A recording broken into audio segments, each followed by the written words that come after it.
Restarting again. I don't know. What kind of an admonition have you got now? All right. What's the matter? Don't forget to color.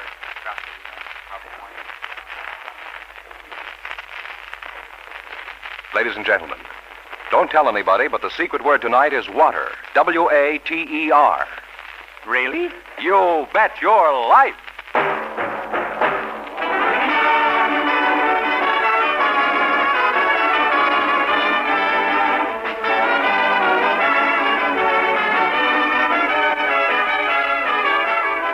Elgin American, creators of America's most beautiful compact, smartest cigarette cases, finest dresser sets, present Groucho Marx in the Elgin American show, You Bet Your Life.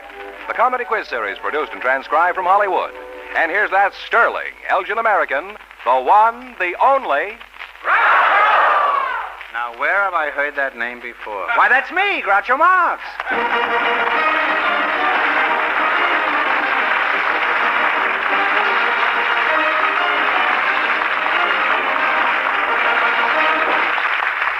Thank you. Well, here I am again with $1,000 for one of our couples. George Fenneman was first to try and take it away from me. A high school girl and a high school boy, selected by the studio audience just before we went on the air.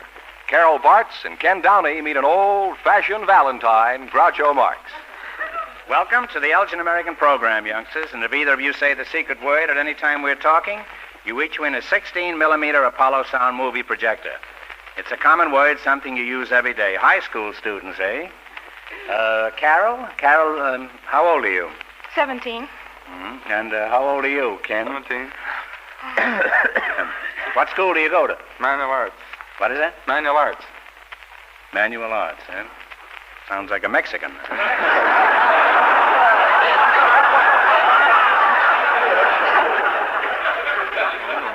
And what school do you attend, Carol? Alexander Hamilton High School. I like the way she says it. I'm proud of it. So, well, you should be. I am. I'm proud of my school, too. I'm proud of my school.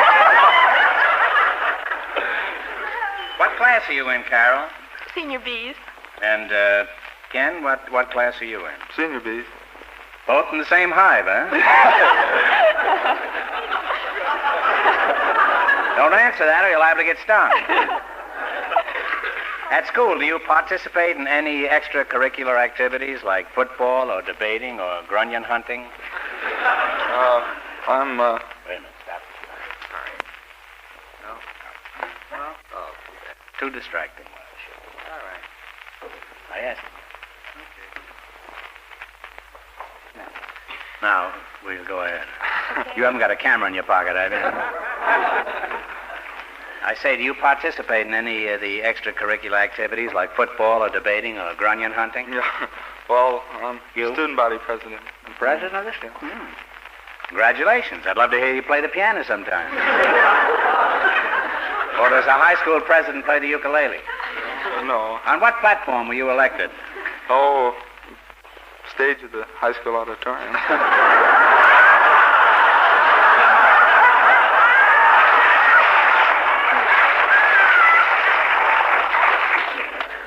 Well, he's a typical politician, all right. Weaseling on his program already, huh? I mean, what did you campaign for? Oh, lower prices in the cafeteria line and stuff. Yeah. And, what did you get? Anything? Did you succeed in this objective? No, we didn't make it. What'd they do, raise the prices? Huh? Oh, well, yeah, the inflation's really hit now. Uh-huh. Way up there.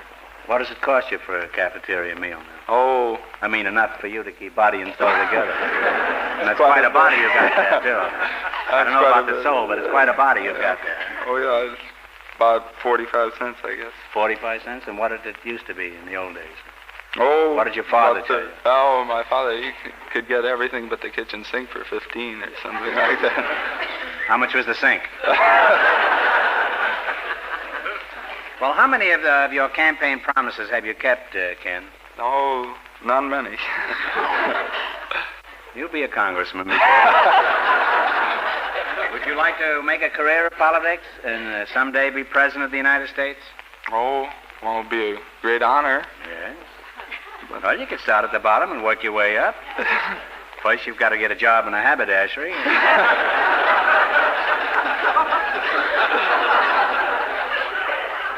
You've got to sell collars before you can be a pain in the neck.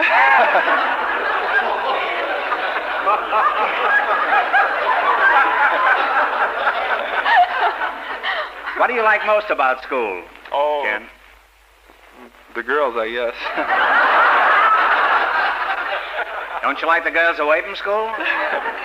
Oh, I guess I like them better then. And what do you dislike most about school? Oh, I usually manage to go to sleep in the afternoon or something in the middle of my class, and teacher has a hemo or something. Teacher has a what? Hemo. A hemo? Yeah. Well, can a female teacher have a hemo?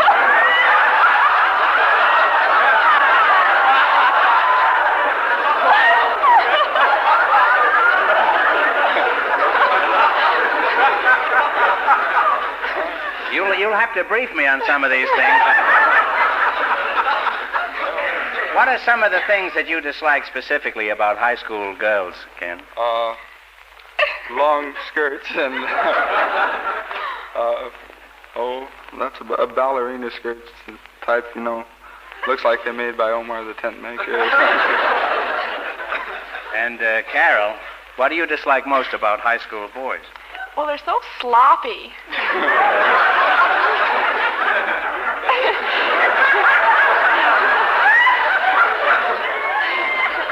And they're so rude, too. They're so rude? Yes, like at our school, this one fellow came tearing down the stairs and bumped into a teacher, and now she's in the hospital with a broken pelvic bone. What did she teach? Physiology. Came out all right, huh? What are some of the fads around school these days, Carol? I know they change with each generation or each 3 or 4 years. Well, at the football games, we've been wearing baseball hats. That's good and confusing, huh? And at baseball, you wear football? well, that season hasn't come yet. But you're looking forward to Oh, it. yes. You wear skates, I suppose, when you go to a wrestling match, huh? And what else? Oh, What other idiosyncrasies have you acquired, huh? well, the girls wear pads in their shoulders. Pants, did you say? I don't hear very well. P-A-D-S. Oh, pads. Pads. I thought it'd be kind of curious wearing pants in their shoulders. They wear pads in their shoulders? Yes, to make their sweaters look better.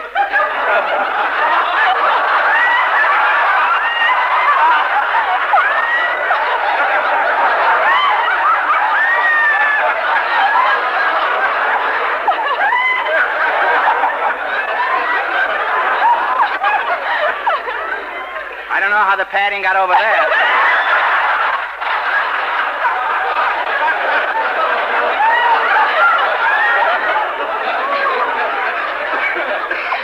Well, you're both nice youngsters, and I want each of you to have the perfect Valentine gift. For Ken, here's an Elgin American satiny silver compact. He can give it to his favorite girl. Ken, who will that be? Oh, my mother, I guess. Well, that's very thoughtful. And Carol, here's an Elgin American compact just like it for you. Oh, How do you like it? Oh, it's beautiful. Thank you so much. That's nothing at all.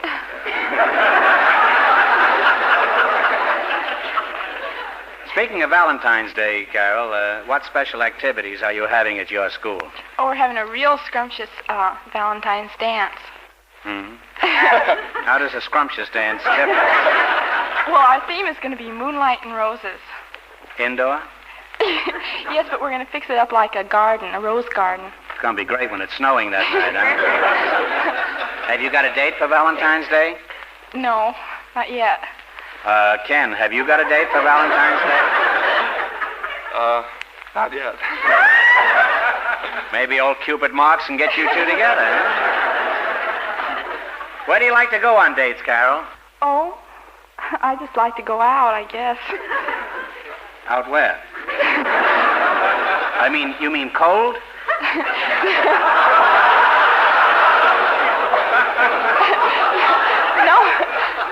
That's all right on New Year's, Carol, but this is just a school dance. You just like to go out, huh? You don't care where you go, as long as you go out. Is that it? Oh, I like to go to the shows and dancing, and in the summer I like to go to the beach. Are you a popcorn eater in the balcony of the theaters? No, I like gum. Bubble gum. Sticky type. Yes. Where do you like to go on dates, Ken?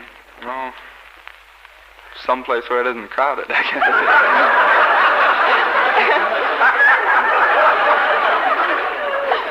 Ken knows his stuff, all right. How many dates do you have in a week, Carol? Well, not too many. I do a lot of schoolwork. Well, how many would you say on an average? Oh, about 4 or 5.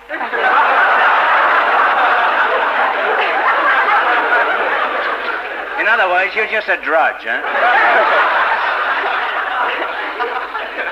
Now, President, old boy, what does your old man do for a living? Your father do for a living, huh? He's a Arden milkman.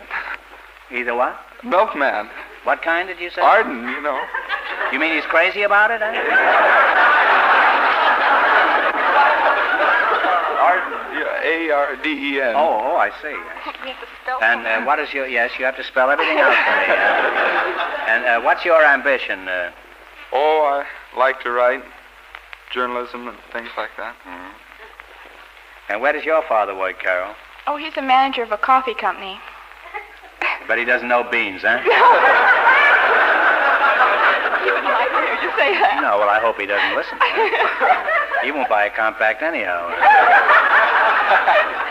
He might for my mother. Not if you're going to give her that one. No, I'm not. Oh, you're not, huh? Well, I'm glad to know where you're going to put that, anyway. Do you have a part-time job, Carol? Yes, I work at Woolworth 5 and 10 after school. After school, huh? What do you sell there? Nuts and bolts.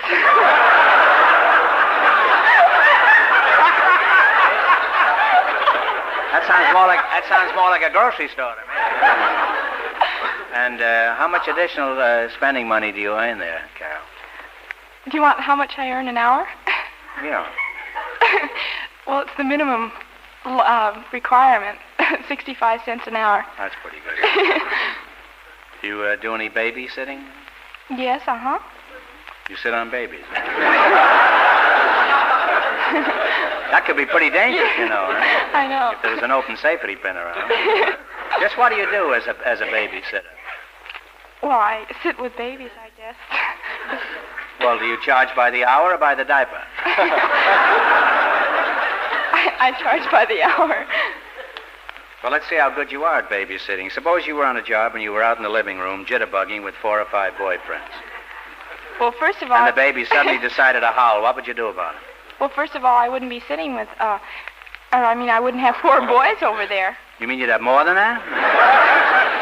No, I'd be alone. So what happened to the baby? Well, I'd have the baby, too, but... Oh, somebody probably walked off with the kid while you were dancing with the boyfriend. Have you got a steady girlfriend, Ken? No.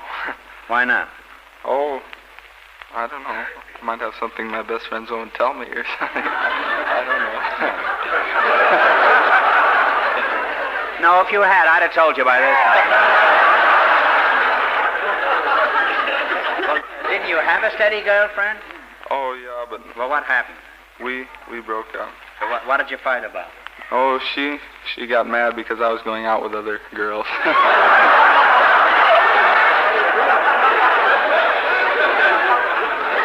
Some women are so curious. Now, Carol, now that you know more about Ken here, how'd you like to have a Valentine date with him? Well, he hasn't asked me. He's just bashful. Ken, go ahead, ask him for a date. Don't be so shy. Go on. What's the matter? Just because there's a lot of people... You ask me and I'll ask Carol. Well, would you like to go to Valentine's Day? I'd love to, but I'm all tied up. Carol, would you like to go to the Valentine's dance with Ken? I think that'd be lovely. Good. With Ken, huh? Would you like to go with me? Oh, that'd be wonderful. Oh, fine. I'll pick you up at 7:30 in my hopped-up covered wagon, huh? Sorry, Ken, that's one trick we used to do in my day that I forgot to tell you about, huh? Well, you two make a very attractive pair of junior Valentines. Now, let's see how well you work together as a team for $1,000. In just 1 minute, you're going to play You Bet Your Life. But first, Cupid Fenneman has a word about Valentine's Day. George, I was only kidding. You can have more than a word. You can have 2 words. Well, Cupid certainly put his heart in his work when he made Elgin American's new Valentine Compact. They're heart-shaped. Not the ordinary heart shape, mind you, but streamlined in the modern manner. Many of these romantic compacts come in a velvet and satin gift box that looks for all the world like a book. And there's an ensemble of compact brooch and earrings set with simulated rubies in a heart-shaped gift box covered with red velvet and lined with satin. Exquisitely designed and finished in gleaming jeweler's bronze, these special Valentine gifts by Elgin American are pure glamour for her at prices you'll want to pay. For the enduring gift that will be love at first sight and her constant reminder of you, give a Valentine Compact by Elgin American.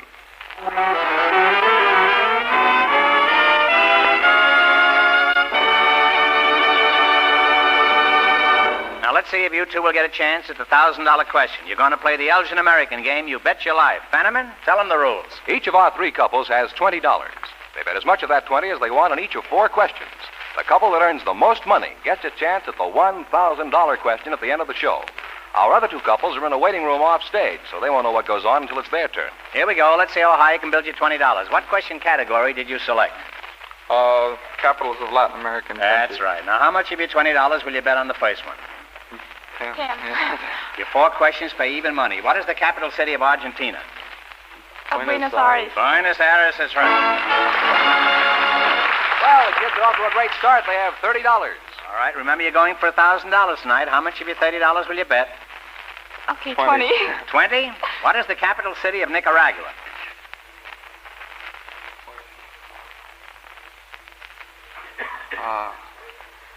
Take a stab at it. No coaching, please. Oh. I'm sorry, it's Managua. Managua, Nicaragua. They now have You should have known it from $10. the song. $10. All right, you now have $10. Oh. How much of the 10 are you going to bet? 5. Oh, better 5, bet all all. right. What is the capital city of... Shouldn't we bet all? Is this the last one? No, this is the third. You Oh, have 4 questions. You have $10, you have 4 questions. And your name is Carol. My name's Carol. Now, how much are you going to bet? 5. okay, 5. $5. Here it is. Here's your third question. What is the capital city of Chile? Santiago. Santiago is correct. On their way again, they now have $15. You have flown up to 15 smackers, and here's your last chance to beat the other couples. How much are you going to bet? How much are you going to bet? Remember, you've got to win the most to get the chance at the big money. I'll say 15. Okay. I don't want to influence you. 50. Okay, 50. How much you gonna bet the words? And make huh? it real easy now. I'll do my best, Carol. What is the capital city of Brazil? Rio de Janeiro. Rio de Janeiro.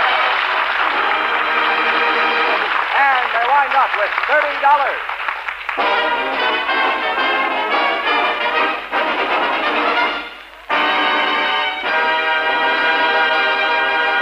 Thanks and good luck from Elgin American Compacts. Don't wander off now. You might still get the chance at the big question. Perhaps the next couple will say the secret word, Groucho. Remember, it's water. W-A-T-E-R. They've been in a waiting room off stage. Okay, boys, bring them in. For Valentine's Day, we invited some wedding caterers to the show tonight, and Mr. David Factor was selected for the studio audience just before we went on the air. His partner is a special guest, an expert on love, Mrs. Nina Waddell, chief of the Glendale Marriage License Bureau. And here they are, folks. Meet Groucho Marx. Welcome for Elgin American Compacts, folks. You know what happens if you say the secret word? Here's a clue. It's a common word, something you use every day. Mrs. Waddell, is that the way you pronounce it? That's right. Nina Waddell, huh? That's a very cute name. You're from the Marriage License Bureau, eh? Then you're married, I presume, huh? Yes, I see. You're like me. You endorse your sponsor's product, huh? that's right. How many children do you have, Nina? 3, How many grandchildren? 6. How many great-grandchildren? Well, not yet. Well, don't give up. Now, Mr. Factor, you're an important factor in this little thing here tonight. You're a wedding caterer. Are you married? Yes, sir. Just how'd you meet your wife? And don't tell me you met her at a wedding. No, as a matter of fact, I met her at a bridal... As a matter of fact, you mean? Well, put it that way. I met her at a bridal party for a mutual girlfriend of ours. What was that? We met at a bridal party for a mutual friend of ours. Uh-huh. And? Well, and carried on from there till we were married. You carried on all the time? Oh, yes. Why, you rascal, you, huh? Well, what do you do as a wedding caterer? Come on, out with it, Dave. Well, we take care of everything at the party. Take care of the entire party. You do, eh? You must make an odd-looking matron of honor. You better explain just what you do at a wedding. Well, at the wedding, we take all the responsibility off the shoulders of the hostess. We'll furnish the food, the help, the bartenders if they want liquor, flowers, music. What do you mean the bartenders want liquor? Well, if the hostess wants to save liquor, we'll furnish bartender. What do you think the bartender wants? Sponge cake? Of course he wants liquor. Otherwise, they'd have a soda jerk. And that's usually the groom. And if they want to, we'll even pay the fee for the minister. Suppose they don't use it. Suppose they use a rabbi, huh? Well, we'll pay him. Pay him, huh? Is the fee the same for all the various denominations? Doesn't make No, I don't think there's any set fee. It's You just, usually a matter of they arranging just it extort privately. as much as possible. You don't go on the honeymoon, too, do you? That's right.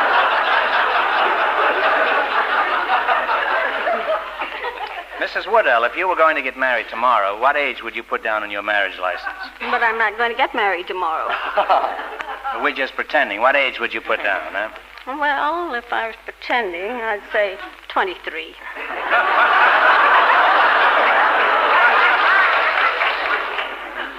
Well, if you weren't pretending, how old would you say, huh?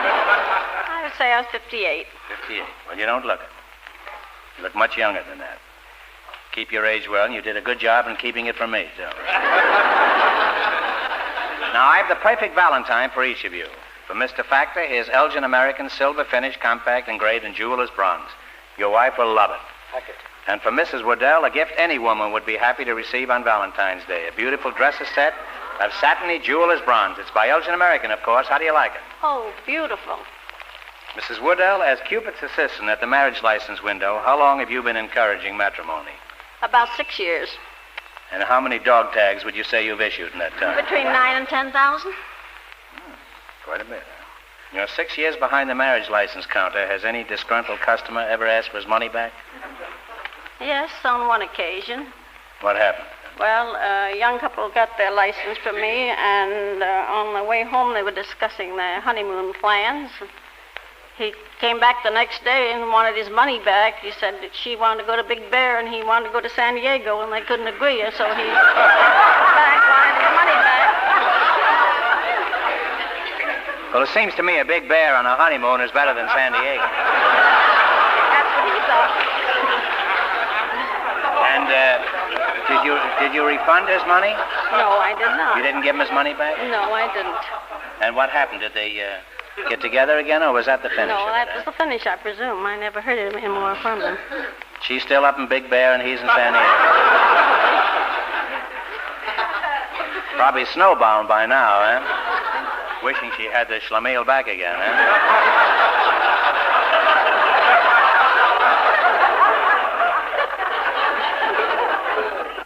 Now, Punch Bowl, how do you charge?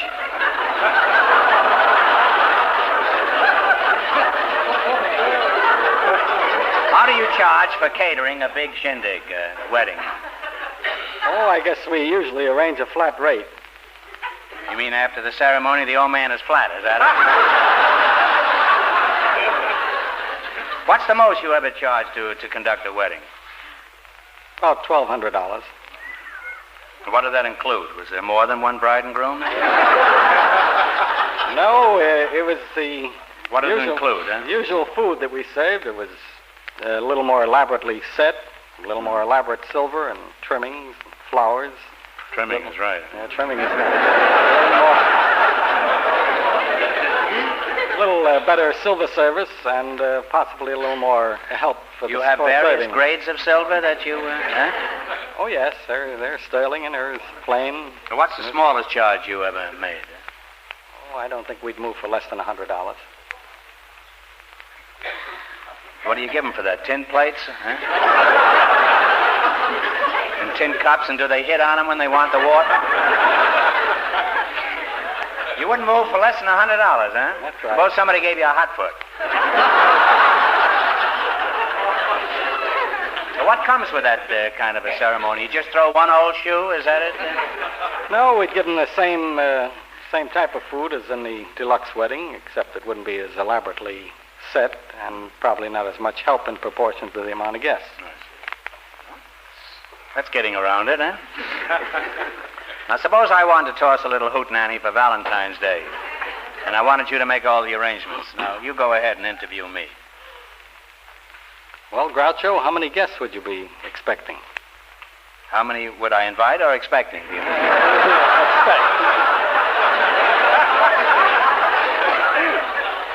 Well, I'd probably invite a couple of hundred, but I'm sure there'd be 700 or 800 there. Well, would you want Including solicitors and attorneys and subpoenas and...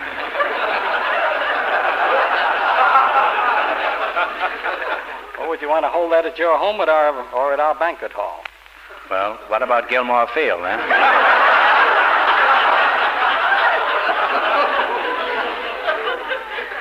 Get some free peanuts anyhow. What would you want on the menu? The bride's father, I think. Stuff. About what would you want to spend for this shindig? Would a quarter be too much?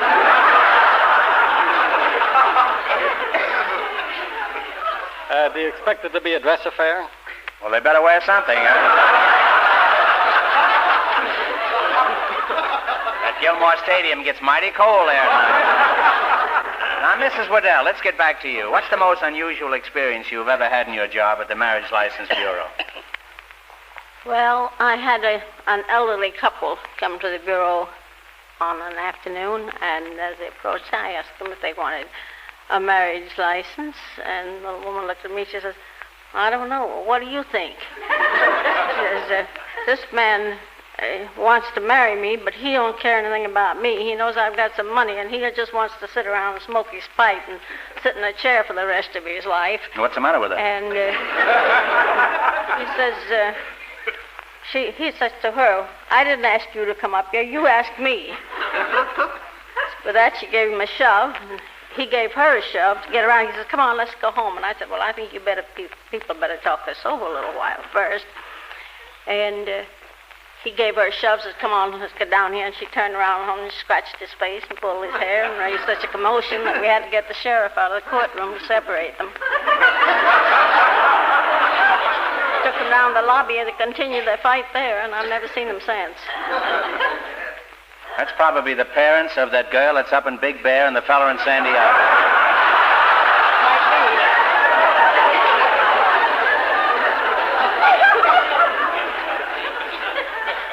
Suppose some poor schlepper comes along who wants to get married but hasn't got $2.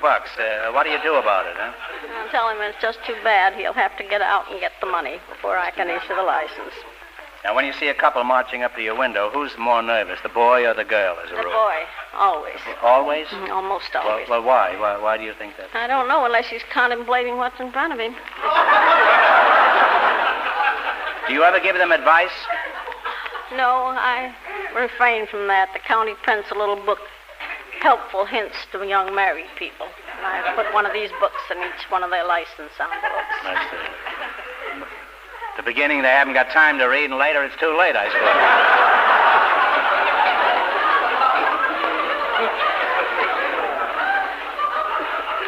Do the movie stars ever go through your office for their licenses? Yes, occasionally. Who have you had down there of any prominence? Well, I had still married, huh?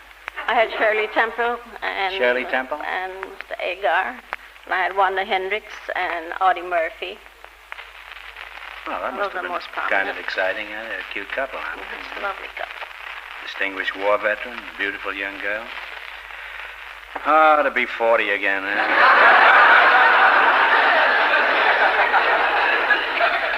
Tell me, when Artie Shaw's name is mentioned, does the whole Marriage License Bureau face east and bow 3 times?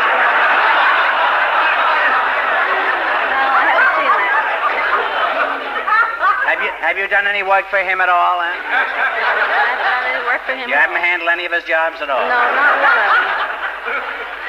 I feel slighted. Oh, well, I think you should. He could keep a woman like you busy alone. Well, you make a colorful team. Now you're going to play You Bet Your Life, the Elgin American game, for $1,000. You hear that, Mr. Factor? You haven't said much lately. I just wondered whether you... Now, if you run your $20 into more than the other couples, you get a chance at the $1,000 question later. Fenneman, remind our listeners how much the first couple won. Here we go. Let's see how high you can build your $20. What question category did you select? Famous American inventors. That's right. Now, here's your first question, and how much are you going to bet?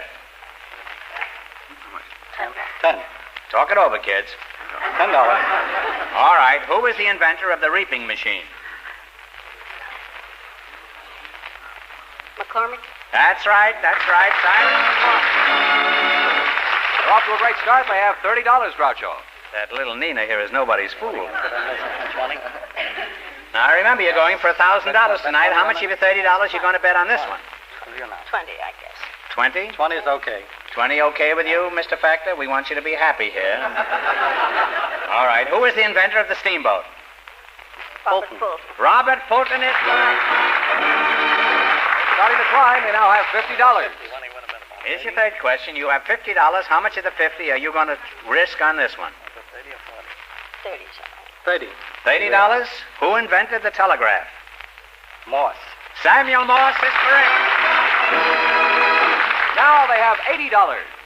That factor certainly fooled me, huh? Here's your last chance to beat the other couples. You have $80. How much of the 80 are you going to risk this time? $50? Okay, here we go. Who invented the cotton gin? Whitney. Eli Whitney is correct.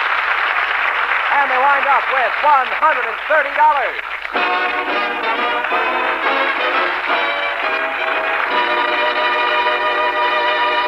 Thanks and good luck with those American compacts. Now, in just 1 minute, our last couple will bet your life, and then we know who gets the chance at the $1,000.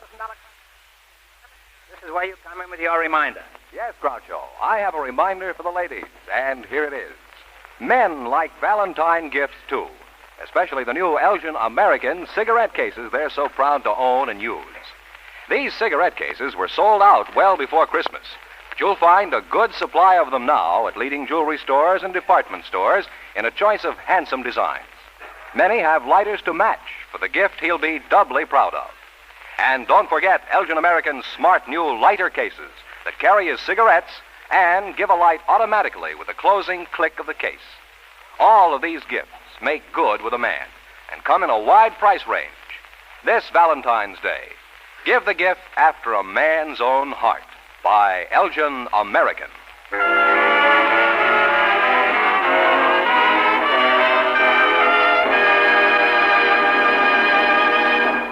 Well, we'll soon know who's going to earn the most money tonight and get the chance at the $1,000 question. George, who's ahead so far? Well, Mrs. Waddell of the Marriage License Bureau and Mr. Factor, the wedding caterer, are ahead with $130. I see. And here's our final couple, Groucho. They've been in a waiting room off stage. They have, huh? Yes, and they don't know the secret word is water. W-A-T-E-R. Okay, boys, bring 'em in. Well, Groucho, we've had British, Australian, and French war brides in the show, but now I want you to meet an American war bride and her French war groom. Mr. and Mrs. Raymond Room, meet Groucho Marx. Welcome to the Elgin American program, youngsters. And if either of you say the secret word at any time we're talking, I'll give you a 16-millimeter Apollo sound movie projector. It's a common word, something you use every day. Now then, let's get this straight. Mr. Room, you're a French war groom? Oui, monsieur. Oui, oui, monsieur. Huh?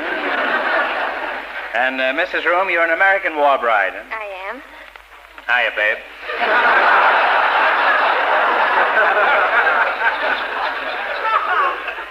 Monsieur Room, is it true you're French? Well, certainly. I was born and raised in France. What's that? I said, certainly. I was born and raised in France. Oh, that's what you said the first time. I'd like to make you feel at home here. How do you Frenchmen greet each other in France? Well, when we meet, we embrace each other and we pat each other on the back. And if it is a good friend, we hit real hard, you know. And if it is a very good friend, then we kiss both cheeks. Mm-hmm.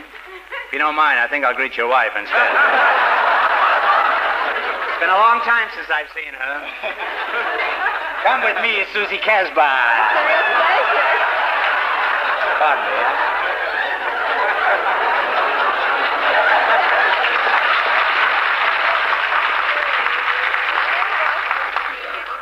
If there was nothing at all, I'd do as much for any beautiful French girl, huh? Or even American, huh? That will cost a box of cigars, you know. Well, it was worth it, huh? Actually, you'd only get a half a box because I only kissed her on one cheek. Oh. I still have one cheek coming, huh? The next one's on me, huh? Your name is Room, eh? That's an odd name, an unusual name. Mrs. Room, how many little closets do you have? We have one 6-month-old little girl. You have one little girl, 6 months old. I guess it would take quite some time to add 5 rooms to your house. Building conditions the way they are. Raymond! Oui, monsieur. Gotta have a strong vocal cords to pronounce these words. Raymond, how long have you been in this country? 2 years. 2 years, huh? And when were you two married, Anne? Shortly after VJ Day. You had a short armistice between wars, huh? By the way, Raymond, what did you do during the war? Besides coughing, huh? I was a member of the French Air Force, and after the France fall, I went to England. And from England, I came to America, and I trained with the American Air Force as a night fighter. Well, that's good training for married life. Huh?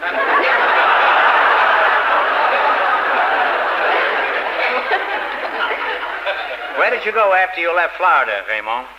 Well, I went back to England, and after this, I was in combat over Germany, and busy fella, huh? helped with the liberation of France. Oh, that's wonderful. And Anne, how did you meet your husband?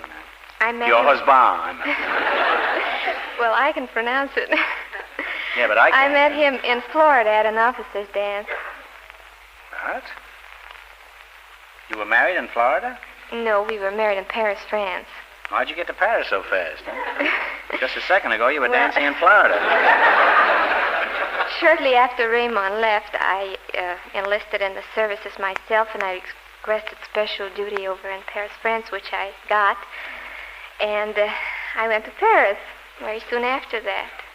Was Monsieur Room waiting for you in Paris when you got there? Oh, indeed he was. How convenient.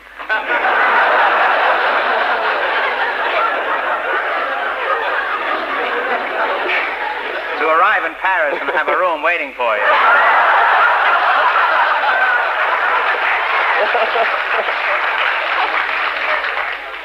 Tell me, what kind of a wedding did you have? Well, we had a typical French wedding. We were married by one of the mayors in Paris. They have more than one mayor? Yes, they do. Each district has its own mayor, and we were married Well, by they have 2 here. They have Byron and LB.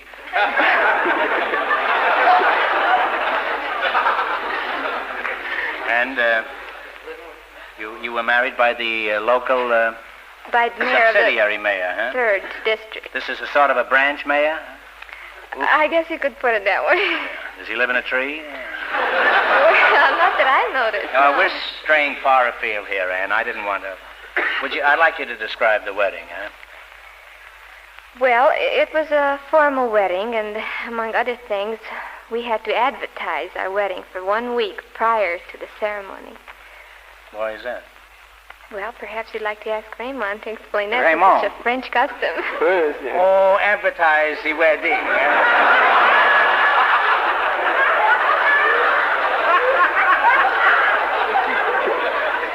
A lot of people think I can't speak Greek. The reason for advertising is that you must advertise for 7 days if you have any former girlfriends who will object against you marrying, then they have time to come.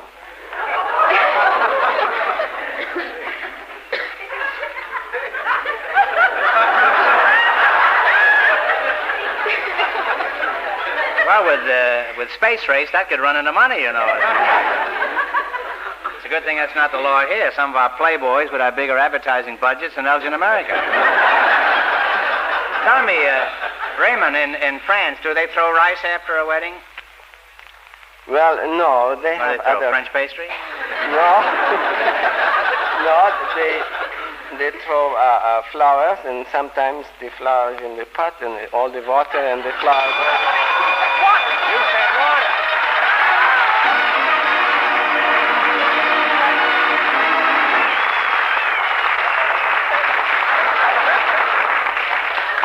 You said the word water, Raymond. Well, you can't use two movie projectors, so here's what we'll do.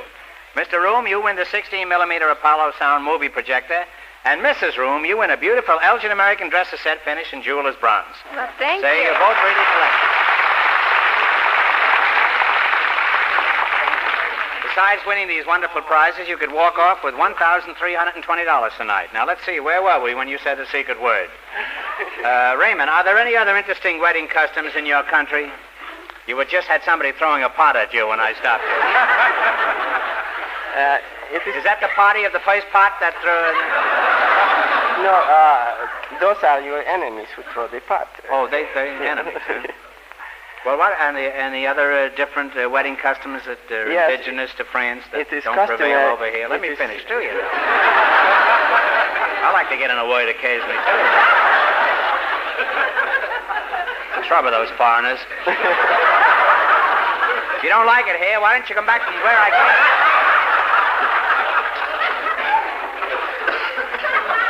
I beg your pardon, Mr. Rue. Will you proceed? Certainly, monsieur. It is customary that... My seconds will meet you as soon as this is over. I have no card with me. I live at Swords Points, and we'll go out there. I will... The coup de grace. Coup de grace. Coup de grace, huh? That means keep off the grass, doesn't it?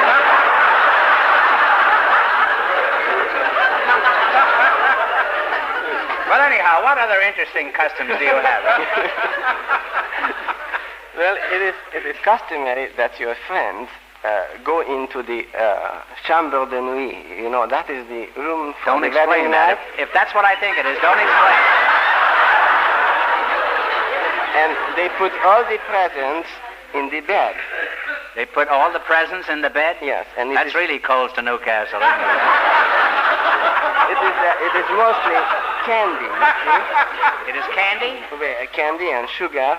And I hope it isn't rock candy. It'll be mighty uncomfortable in there with rock candy.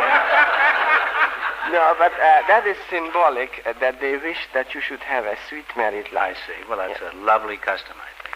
Thank you. It has a pastoral quality about it that I admire. A sweet quality. A sweet quality. Yes. Lovely, yes. Succulent. I would say it's almost diabetic, huh? Now, Raymond. Oui, monsieur. I love to say that. Raymond. Raymond the merrier, huh? It is perfect the way you pronounce It is perfect. My father came from Alsace. Alsace-Lorraine? Ah. Now, do you plan to return to France? Well, not permanently, no. I like it here better. You like it over here better, huh? What kind of business are you engaged in now? I am an exporter and importer. Of what? I import ladies' lingerie and French bathing suits. French bathing suit? Yes. Have you ever seen a French bathing suit? Yes, they come inside of a thimble, don't they? You handle French bathing suits, eh? Well, shake hands with your new assistant, eh?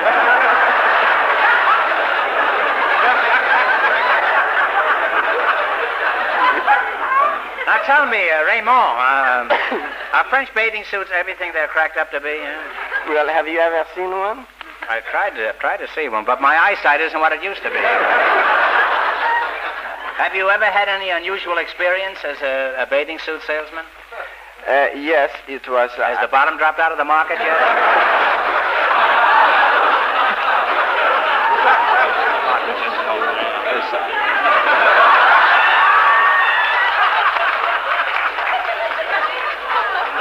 I don't want to slight you, Raymond.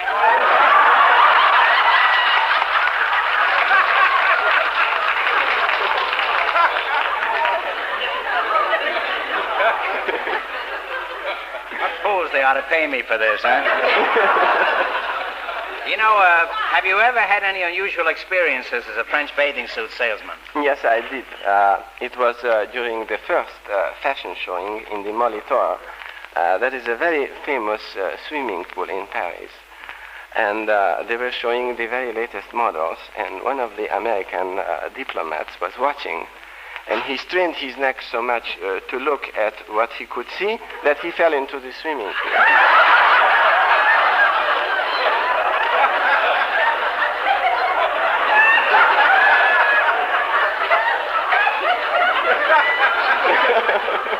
That'll give you an idea of our diplomatic corps. You know, a French bathing suit is like a barbed wire fence. It encloses the property, but it doesn't obstruct the... Now, Anne, how many American boyfriends did you have before you met Raymond? Oh, approximately 5 or 6. 5 or 6. And why didn't you marry one of them? Well, with us, it was love at first sight. There was no choice. And didn't you care for any of the others? Well, not as much as I cared for Raymond, no. But you didn't know you were going to meet Raymond, you know. Well, that's how I happened to have those boyfriends, you see. That happened previous to my meeting Raymond. Then when I met him, everything ended as far as the others were concerned. I see. Now that you married a Frenchman, what do you think of their claim that they're romantic? I think they're very romantic. It's true. Would you say Raymond is a kind and generous husband as a French husband, you know? Well, he certainly is. He even renounced his dowry. His dowry? Just so he could milk marry cows, me. What do you mean, his dowry, huh? Well, dowry is something European girls get when they marry. Their father gives it to them as just sort of a wedding present. Oh, suppose the old man is flat broke. Well, then the girl just doesn't get married. She doesn't get married, and you call that love? Unless the man is as generous as my husband is. That's a very realistic attitude to have towards matrimony, isn't it? And does the bride's father have anything to say about who he gives his hard-earned dowry to? Or how it's spent? Oh, yes, he certainly does. As a matter of fact, sometimes he's the one who arranges the whole thing, and the bride and groom don't even get to meet beforehand. Do they meet afterwards? I suppose they do. Good idea, huh? Now, how do American women compare with French women, Raymond? Well, I think that American women are more independent, and they can stand on their 2 feet a little better, you know, than the European women. Yeah. Well, their heels aren't so high.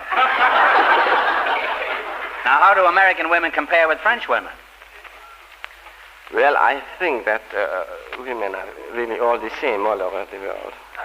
Ain't it the truth, huh?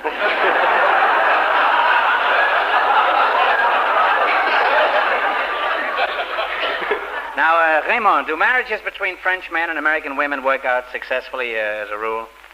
Oh, I think they work out very wonderfully. And I should like to say that if there are any American girls listening who would like to marry some very nice Frenchmen, I have some addresses available.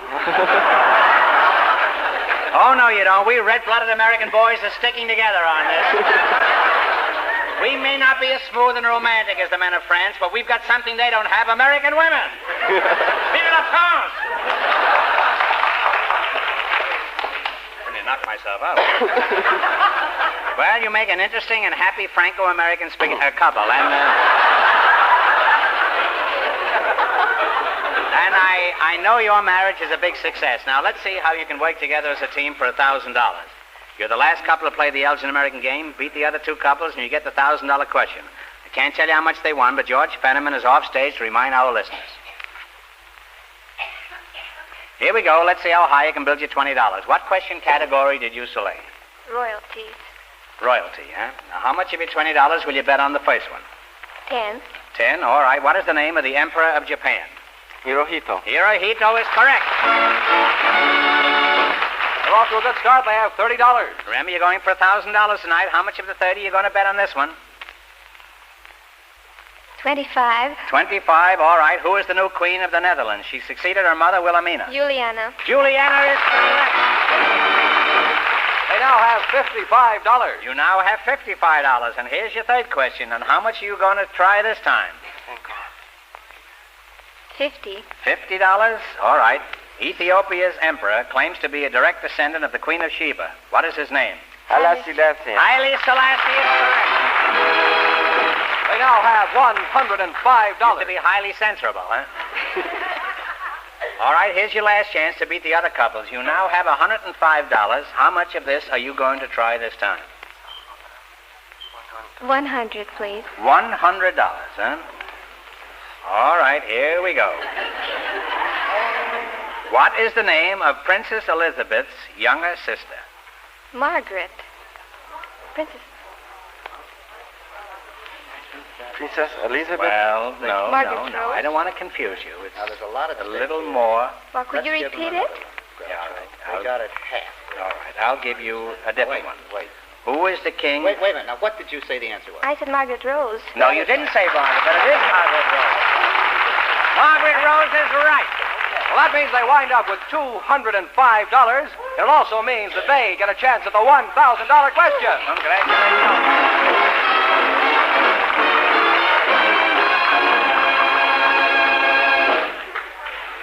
Remember, Valentine gifts are appreciated by men and women when their gifts are the lasting kind. With a name that means the finest designing, finish, and craftsmanship, Elgin American. Whether you choose colors, silver finish, jeweler's bronze, or sterling silver, your Valentine remembrance will keep you remembered for a long, long time when it's an exquisite compact cigarette case, lighter, or lighter case by Elgin American. And here's the winning couple for tonight, the American war bride and the French war groom, Mr. and Mrs. Ramon Room. Well, back again to try for $1,000 of Belgian Americans' dollars, eh? Mrs. Room, if you win, what will you do with the money? Well, I think my husband can speak for myself as well as himself on this. I think that if we should win the prize, then... You're going to split it with me? No. No, there is a French young lady who is a representative of a French orphan house. And there are 50 French orphan children there, and I should like to donate half of the amount for this purpose. Well, that's amazing.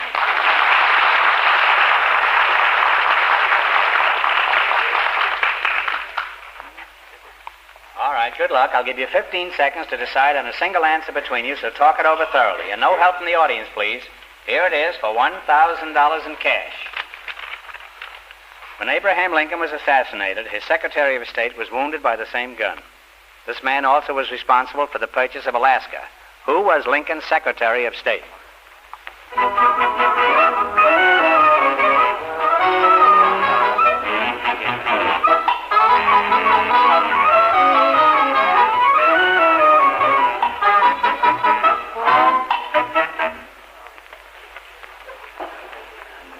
What is the answer you two have decided upon, huh? I believe it was Polk. No, I'm sorry. I think the name was Hannibal, no? No. You'd have to decide on one answer between you, but neither of those answers are correct, and I'm sorry. The answer is William H. Seward. When he purchased Alaska, everybody thought he was crazy. When I purchased my house, everybody thought I was crazy. I was.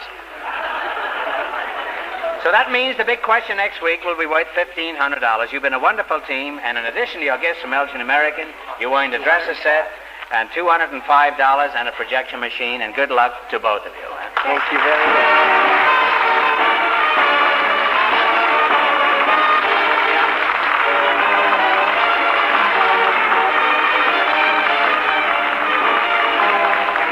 The Elgin American Show, You Bet Your Life, is a John Goodell production, transcribed from Hollywood, directed by Bob Dwan, editor Bernie Smith, music by Stanley Myers.